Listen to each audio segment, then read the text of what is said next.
Well, he's the billionaire on a mission to solve a mystery close to his heart.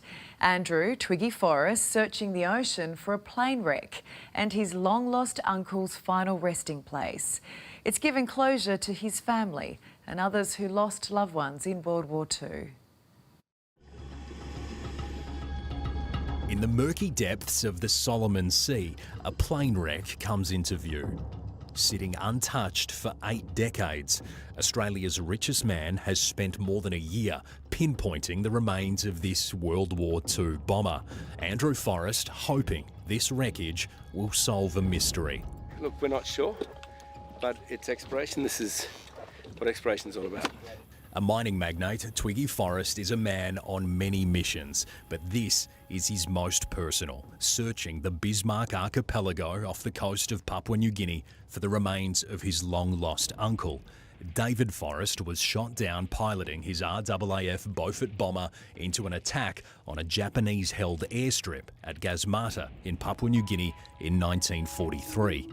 David was 22 and he knew the jaws of death he was going to fly into. He never thought he would die though, like all of them. He thought that somehow miraculously he might escape. The loss of Uncle David has haunted the Forrest family for 80 years.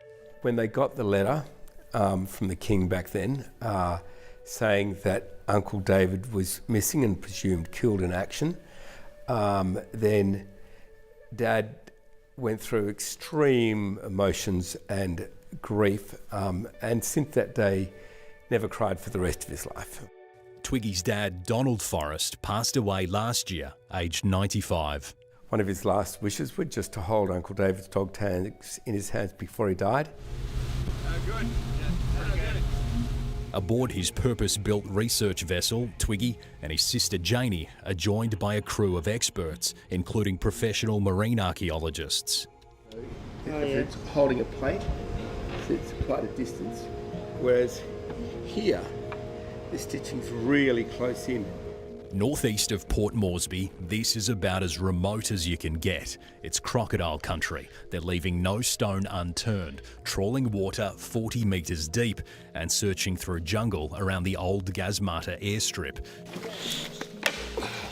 In 1942, Gasmata fell into Japanese hands, becoming a target for our RAAF twin-engine torpedo bombers.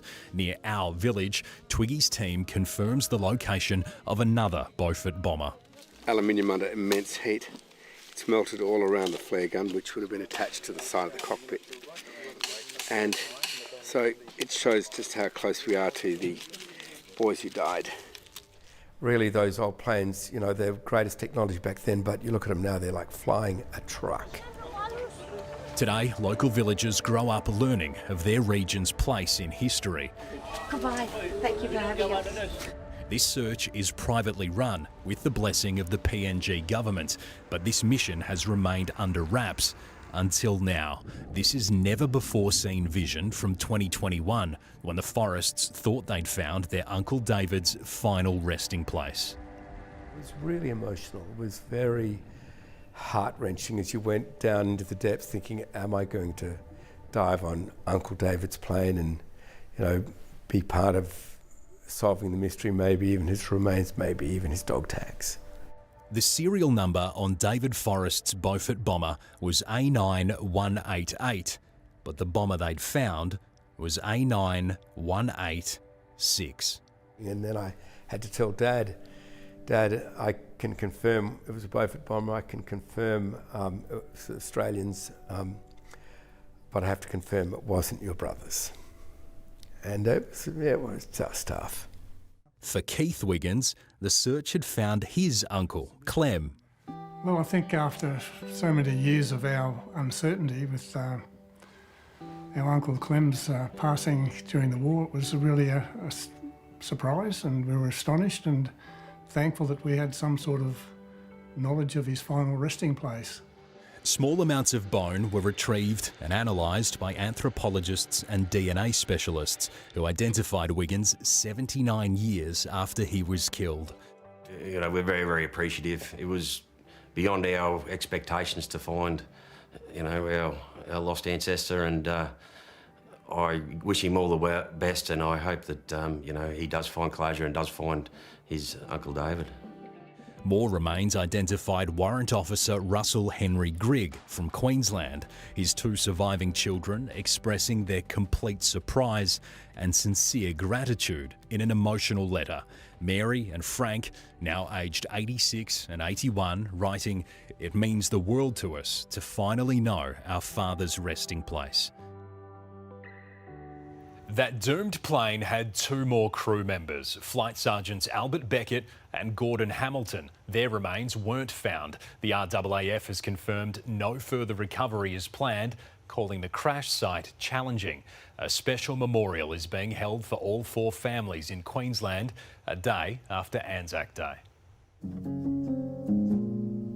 For yet another year, Andrew Forrest and his family will spend another minute's silence thinking about Uncle David's ultimate sacrifice. I think the tremendous freedom we have to just head out west and go exploring, for you to choose the career you want to choose, for anyone watching to say, well, I want to do this with my life, or I want to do that with my life. Well, we wouldn't have had that choice. We would have been told what we were going to do, and that was it. As a successful businessman, Andrew Forrest is all about the bottom line.